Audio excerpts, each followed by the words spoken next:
E aí galera, eu aqui de novo, Edmar Dantas.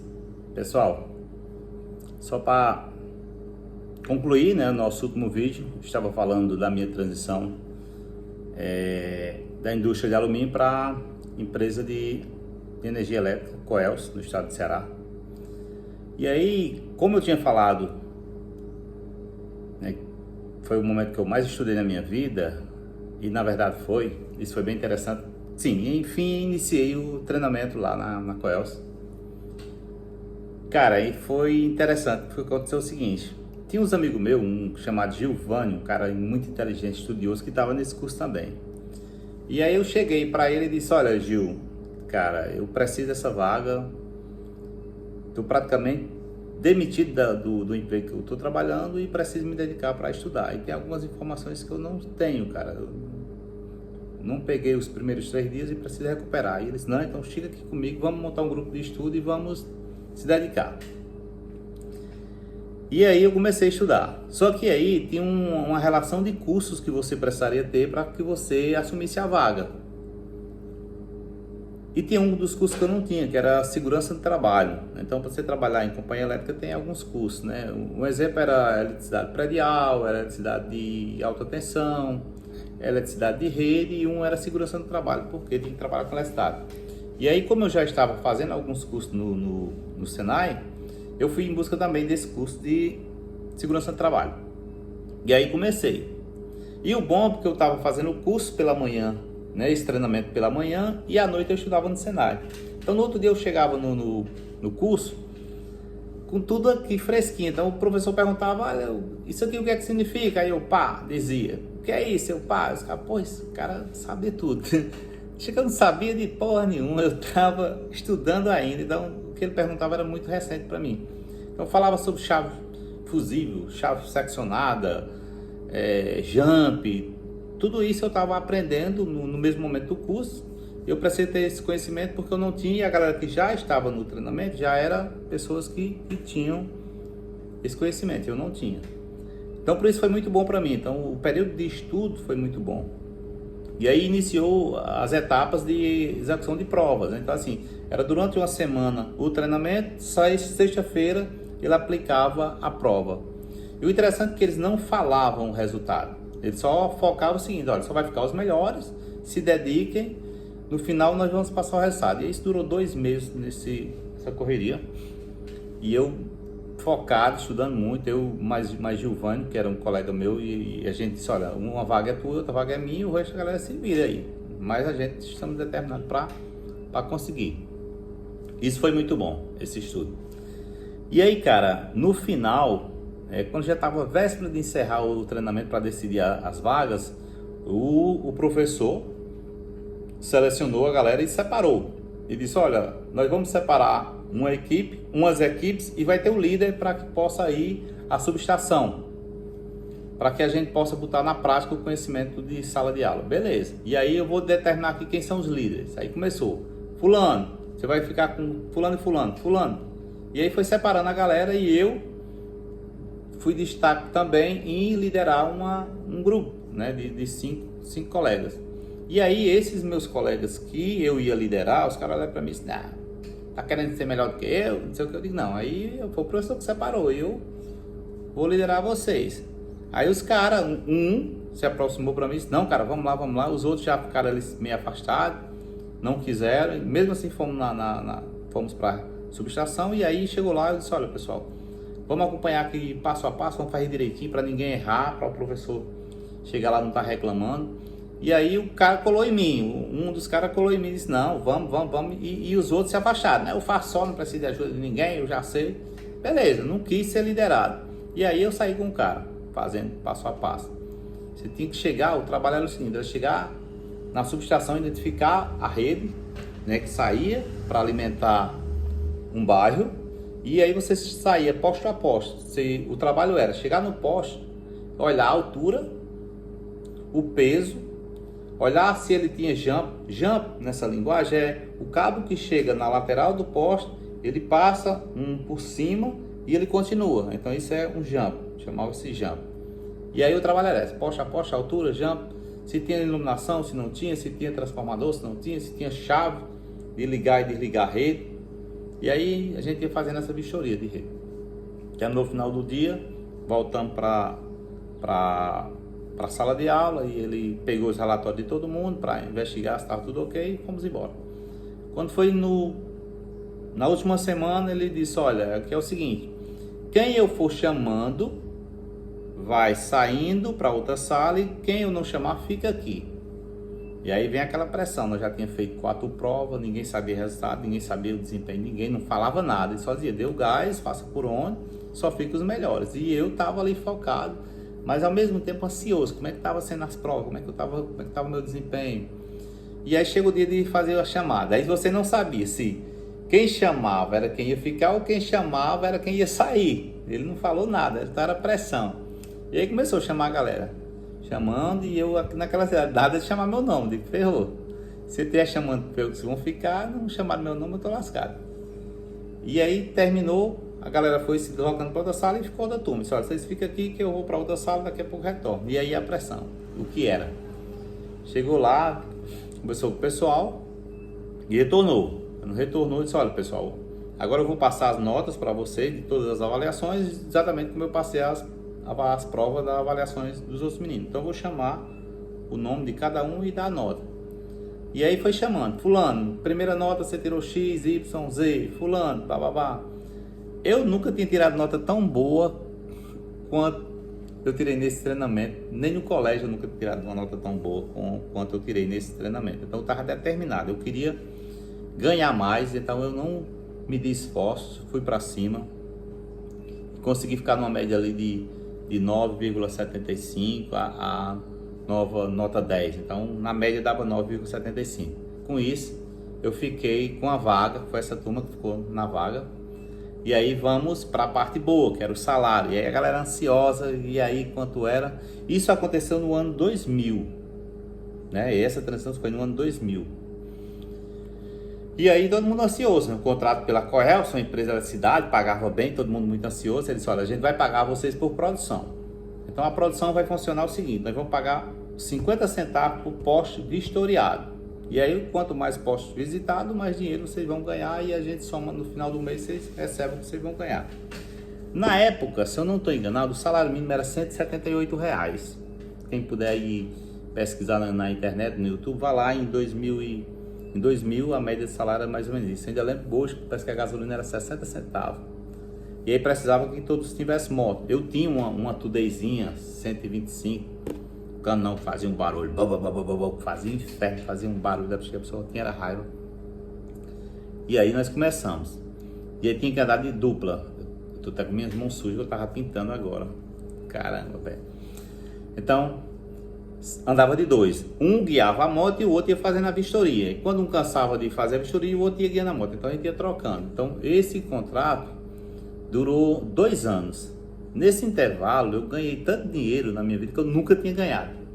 E nesse início ainda estava o problema lá com a empresa, que eu não tinha pedido as contas. E o cara findou me demitindo e eu assumindo. E aí eu comecei a ganhar. No primeiro mês eu ganhei uma espécie de R$1.500, como se fosse hoje, nos dias atuais, uma torno de R$15.000. Eu fiquei louco, tanto dinheiro, nunca tinha ganhado tanto dinheiro. E aí eu cheguei em casa, já foi aquela farra, e dei dinheiro à minha mãe, e paguei as contas, e ajudei no gás, e paguei o aluguel, que a gente morava de aluguel na época, e arrochei.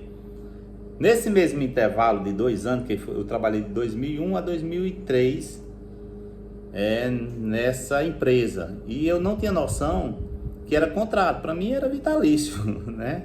Não tinha problema nenhum. E o que acontece? Eu já namorava com a minha esposa atual hoje, que é a Elisângela, e aí a galera começava a curtir, aquela coisa nas viagens e tal, e aquela coisa toda, e eu focado, eu preciso construir minha casa, construir a casa da minha mãe, e eu vou casar. Eles acabam, você é doido, pai? Vou. Aí consegui levantar a casa da minha mãe, levantei uma casa vizinha, a casa da minha mãe, comprei ali um fogão, uma geladeira, uma mesa, um matador, como o pessoal chama aqui no Ceará, matador é a cama, só, e já tava namorando mesmo, e aí, como é, vamos casar e tal, ela disse, vamos, aí parti pra cima, tava ganhando dinheiro, pô, casei.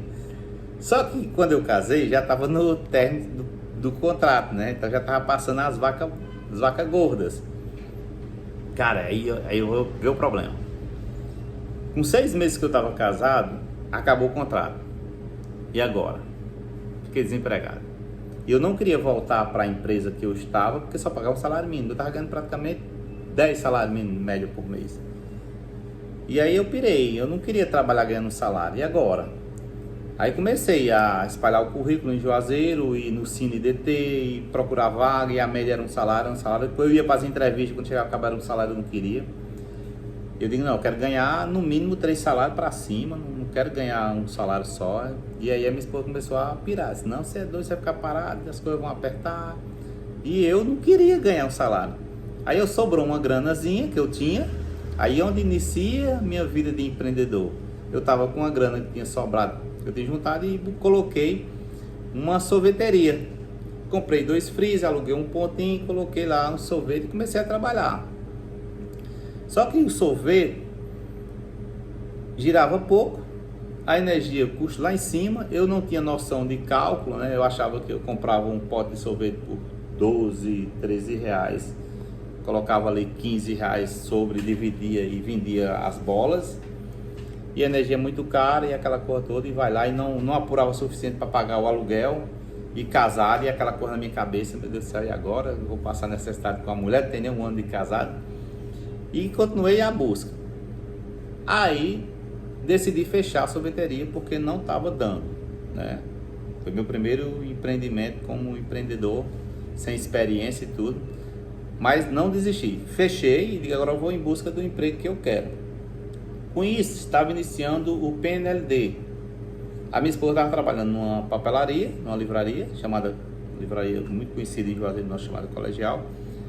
E aí ela disse, olha, Edmar, tem uma editora aqui que está precisando de uma pessoa para dirigir. Tu topa ir dirigir para a menina que trabalha na editora? Eu digo, na hora.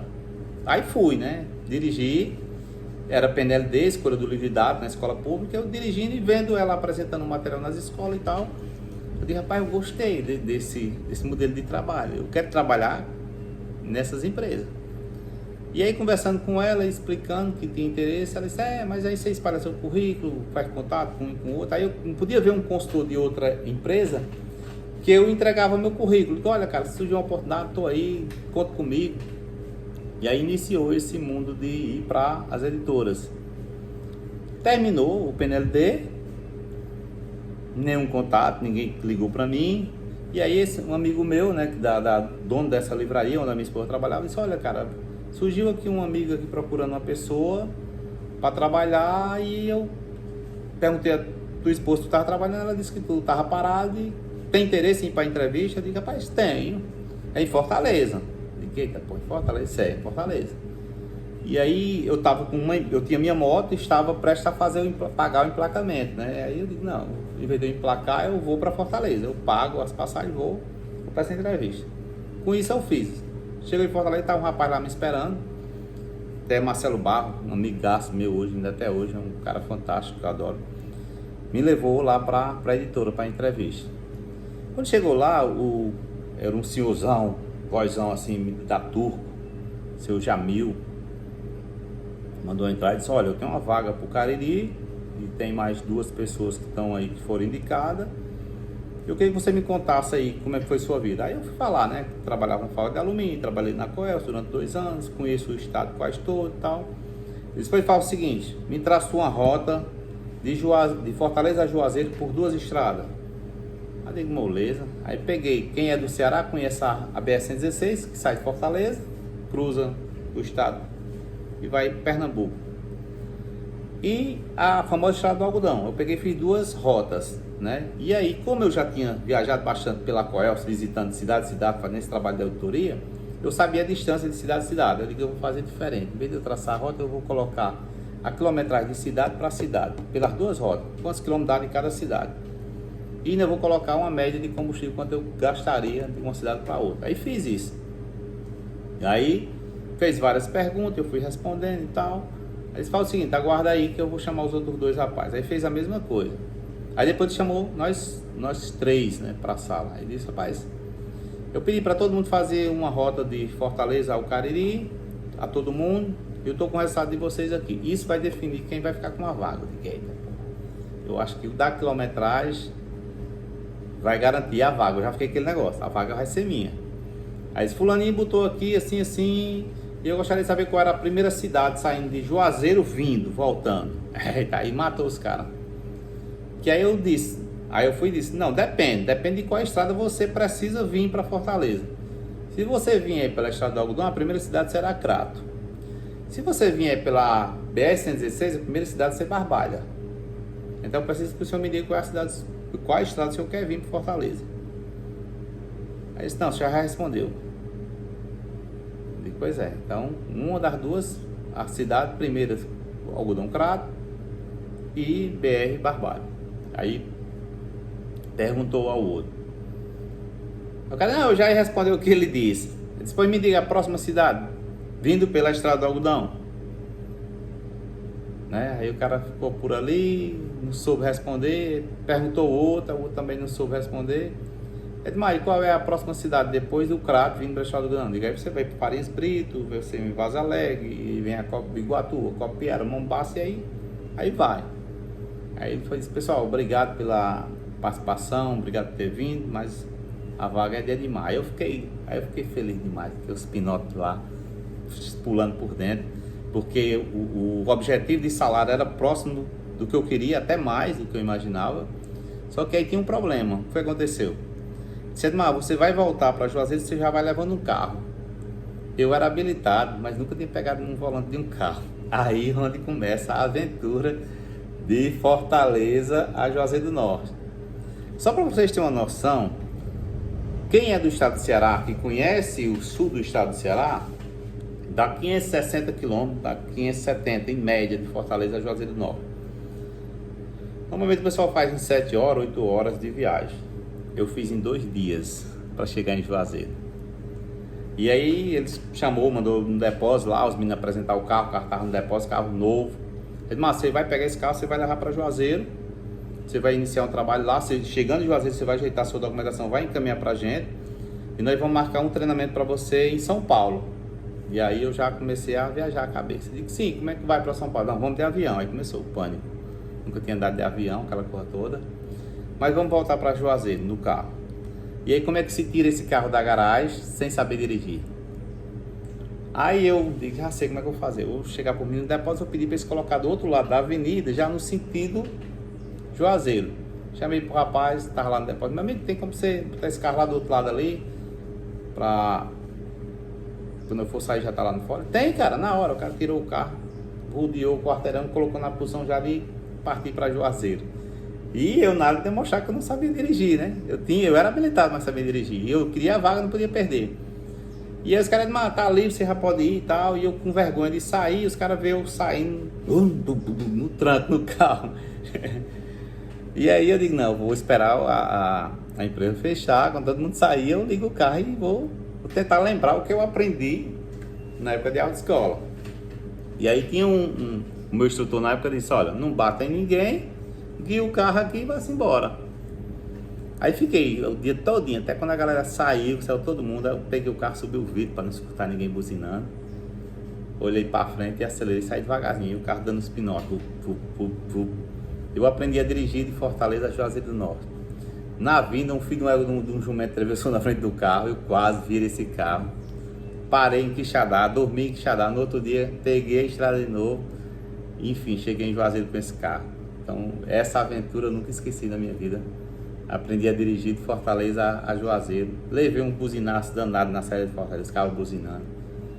Tira esse do meio, sai do meio. Então, os carros a 40, 80, 60 e eu ali a 20. Se tremendo, sem conseguir aprumar o carro. Aí peguei aqui, mantive aqui nas setas, a mão aprumada aqui para poder guiar o carro, sem o carro ir para um lado para outro. Pessoal, essa foi a aventura de Fortaleza a Juazeiro, aprendendo a dirigir. Beleza? Forte abraço. Não esquece de dar o like, o joinha para que eu possa gravar o próximo vídeo. Encaminha para os amigos, né? Se inscreve no canal para que eu possa continuar a minha história aí, vida de empreendedor e de consultor de negócio. Beleza? Forte abraço. Até o próximo. Aguarda aí.